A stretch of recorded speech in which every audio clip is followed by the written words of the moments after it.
హోలికా దహనం అంటే హిరణ్యకశిపుడు ప్రహ్లాదుని భయపెట్టి తను శివభక్తునిగా మారడానికి ఎన్నో చిత్రహింసలు పెడతాడు.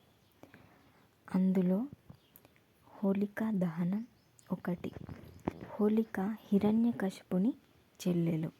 హోలికకి ఒక వరం ఉంది, తన మంటలు అంటుకోవు.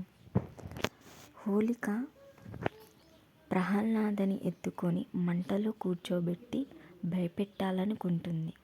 కానీ ప్రహ్లాద భక్తి వల్ల తనకేమీ కాదు.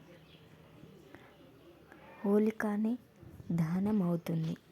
దాన్ని హోలికా దహనం అంటారు. మరో కథనం ప్రకారం కామదహనం అంటే కామదేవుడు తన భార్య రతీదేవితో కలిసి శివుని వద్దకు వెళ్తారు.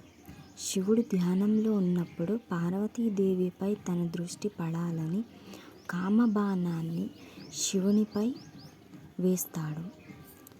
శివునికి కోపం వచ్చి మూడో కన్ను తెరిచి కామదేవుడిని భస్మం చేస్తాడు. దానినే కామదహనం అంటారు.